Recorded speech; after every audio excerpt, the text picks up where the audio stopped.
அனைவருக்கும் வணக்கம். புதிய பயணம் சேனலின் மூலமாக உங்களை மீண்டும் சந்திப்பதில் ரொம்ப மகிழ்ச்சியா இருக்கு. இந்த பகுதியில் நம்ம நரம்பு மண்டலத்தில் இருக்கிற ஒரு முக்கிய நரம்பை பற்றி பார்க்க போறோம். இந்த நரம்புக்கு வேகஸ் நரம்புன்னு பேர். இதை தமிழில் அலையு நரம்பு அப்படின்னு சொல்றோம். இந்த நரம்புக்கும் பதற்றத்திற்கும் என்ன தொடர்பு, இதெல்லாம் நம்ம பார்க்கலாம். இந்த காணொளியை ஆரம்பிக்கிறதுக்கு முன்னாடி ஒரு சிறிய அறிவிப்பு. நான் இதுவரை 2 புத்தகங்களை எழுதியிருக்கேன். பதற்றம், காரணிகளும் தீர்வுகளும். மற்றொரு புத்தகம் மதுவை கட்டுப்படுத்த எளிய வழி. இந்த 2 புத்தகங்களை எப்படி வாங்கறது அப்படின்ற தகவலை கீழே டிஸ்கிரிப்ஷன்ல கொடுத்துருக்கேன். சரி, நம்ம வீடியோக்குள்ள கடந்து செல்வோம். நம்ம தன்னியக்க நரம்பு மண்டலத்தை பற்றியும், அதாவது ஆட்டோனாமிக் நர்வஸ் சிஸ்டம், அதில் உள்ள 2 உட்பிரிவுகளை பற்றி பார்த்தோம். ஒன்று பரிவு நரம்பு மண்டலம், அதாவது சிம்பத்தட்டிக் நர்வஸ் சிஸ்டம், இது அழுத்தத்தை உருவாக்குது.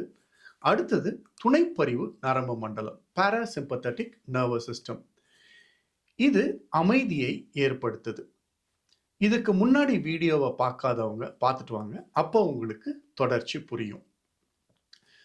துணைப்பரிவு நரம்பு மண்டலத்தில் ஒரு முக்கிய நரம்பு இருக்கு. அதுக்கு பேரு அலையு நரம்பு, அதாவது வேகஸ் நர்வ்.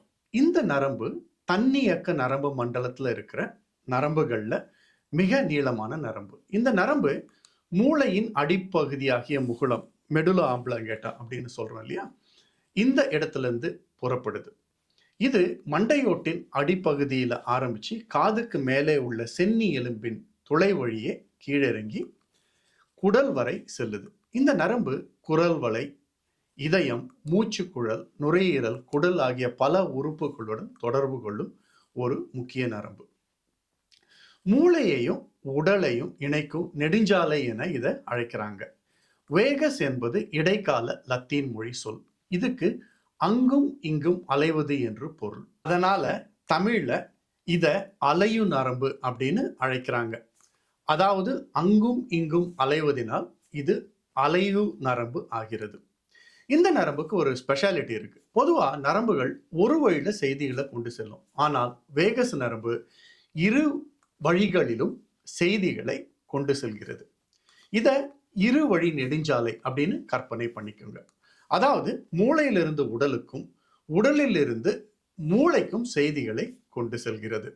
சரி, இந்த நரம்பை பத்தி நான் ஏன் தெரிஞ்சுக்கணும்? பொதுவா நம் மனதை அமைதியாக்குவதன் மூலம் உடலை அமைதியாக்கலாம். இது நம் அனைவருக்கும் தெரியும்.